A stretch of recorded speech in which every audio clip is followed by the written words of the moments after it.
دینیات ہمارا مکتب ہے، یہ علم و عمل کا مرکز ہے۔ دینیات ہمارا مکتب ہے، یہ علم و عمل کا مرکز ہے۔ اسلام ہمارا مذہب ہے، ایمان ہماری دولت ہے۔ قرآن و حدیث کے ذریعے سے یہاں دین سکھایا جاتا ہے۔ قرآن و حدیث کے ذریعے سے یہاں دین سکھایا جاتا ہے، اور دینی مسائل سکھلا کر ترغیب عمل کی دیتے ہیں۔ قرآن پڑھایا جاتا ہے، سنت پہ چلایا جاتا ہے۔ وقت نمازیں سکھلا کر پابند بنایا جاتا ہے۔ یہاں ذکر خدا کا ہوتا ہے، یہاں علم کے دریا بہتے ہیں۔ یہاں ذکر خدا کا ہوتا ہے، یہاں علم کے دریا بہتے ہیں۔ جو طلب یہاں پر آتے ہیں، وہ علم کی دولت پاتے ہیں۔ دینیات ہمارا مکتب ہے، یہ علم و عمل کا مرکز ہے۔ اسلام ہمارا مذہب ہے، ایمان ہماری دولت ہے۔ یہاں دین کی دولت پاتے ہیں، اسے گھر گھر تک پہنچاتے ہیں۔ یہاں دین کی دولت پاتے ہیں، اسے گھر گھر تک پہنچاتے ہیں۔ بھٹکے ہوئے انسانوں کو منزل کی راہ دکھاتے ہیں۔ سب مل کے دعا یہ کرتے ہیں، ہر شر سے حفاظت فرما دے۔ علم و عبادت دعوت خدمت گھر گھر میں تم پہنچا دے۔ یا رب اس نظر بد سے بچا، ہے یہی ہم سب بندوں کی دعا۔ یا رب اس نظر بد سے بچا، ہے یہی ہم سب بندوں کی دعا۔ جو دینیات کے خادم ہیں، دے دونوں جہاں میں ان کو جزا، دے دونوں جہاں میں ان کو جزا۔ السلام علیکم ورحمۃ اللہ وبرکاتہ۔ مدارس کے تعلق سے کچھ باتیں آپ حضرات کے سامنے خاص طور سے اس مکتب کے تعلق سے پیش کرنی تھی، لیکن میں اس بات کو بہتر مانتا ہوں کہ ہمارے اسٹیج پر ایشیا کی عظیم دینی درسگاہ جامعہ مظاہر علوم کے مایہ ناز و موقر استاد ہو اور ہم جیسے پھر لفظ شاعری کرے۔ حاضرین محترم، اب آئیے میں شیخ کے ساتھ حضرت والا کا استقبال کر رہا ہوں کہ ناز کرتا ہے زمانہ ناز کو بھی ناز گے، ناز کرتا ہے زمانہ ناز کو بھی ناز گے، رگے آپ بلندی پر ہمیشہ دل کی بسیلی آواز گے۔ میں درخواست کر رہا ہوں حضرت اقدس مولانا مفتی محمد راشد صاحب، استاد جامعہ مظاہر علوم وقف سہارنپور۔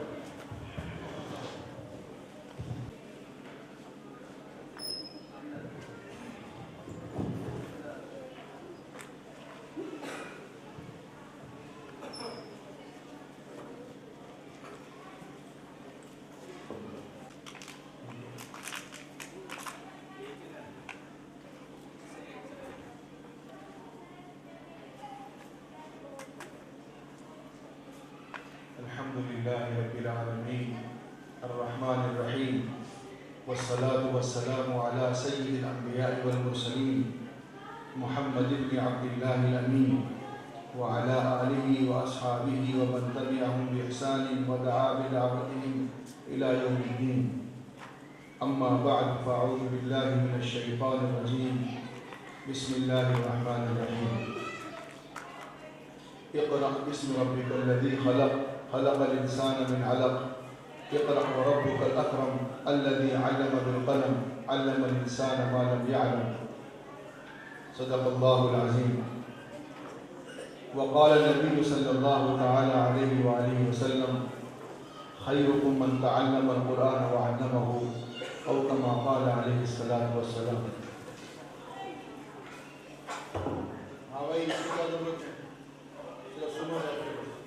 ڈائریکٹ سنو ویڈیو کی ضرورت نہیں ہو گیا. بزرگان محترم، عزیزان گرامی، اسٹیج پر بیٹھے علماء اور فضلاء، میرے عزیز بچوں اور بچیوں، یہ بڑی نیک بختی اور خوش نصیبی کی بات ہے کہ ہم لوگ یہاں مسجد میں یعنی اللہ کے گھر میں اللہ کے نام پر جمع ہوئے ہیں. اللہ تبارک و تعالیٰ عمر میں برکت دے مولانا حسین صاحب قاسمی کی کہ ان کی بدولت یہ سب چیزیں وجود میں آئیں. آدمی کتنا خوبصورت گھر بنا لے، کتنا ہی اچھا مکان بنا لے، کتنا ہی بڑا محل بنا لے، آپ اس محل کو مکان کو گھر نہیں کہہ سکتے جب تک اس میں گھر والی نہ ہو. مسجد میں اگر امام اچھا نہیں ہے، آپ کے پاس دھن دولت کے کتنی انبار آپ کچھ نہیں کر سکتے. مسجد میں امام اچھا ہو اور گھر میں گھر والی اچھی ہو تو پھر نسل بھی بڑھتی ہے اور پھر ماحول بھی دیندار ہوتا ہے اور پھر رفقا کار بھی اچھے ہوں. ماشاءاللہ مولانا حسین صاحب نے محنت کی، کوشش کی، اس چیز کی فعالیت سامنے رکھی اور بھائی افضال صاحب کا تعاون ہے اور دوسرے کتنے ساتھی ایسے جن کا نام ہم نہیں جانتے، جن کے جذبے اور مشورے آج اس محفل کے پس پردہ کام کر رہے ہیں. اللہ تبارک و تعالی ہمارے اس ملک میں یہ بہاریں ہمیشہ باقی رکھیں. آپ دیکھیں کہ جب ملک کی تقسیم ہوئی تو اس وقت ان علاقوں کے حالات کیا تھے اور آج اللہ کا فضل ہے، اللہ کا کرم ہے کہ بہار آ رہی ہے. یعنی اللہ کی زمین پر اللہ کا نام لیا جائے کہ اس زمین کا حق ہے اور انسانوں کی ذمہ داری ہے. اور اس سے اس بات کا پتہ چلتا ہے کہ اللہ تبارک و تعالیٰ کتنا بے نیاز ہے. اگر کوئی آدمی دین کا کام کرتا ہے، تبلیغ کا کام کرتا ہے تو اللہ تبارک و تعالیٰ پر، اللہ تبارک و تعالیٰ کے دین پر اس کا کوئی احسان نہیں ہے.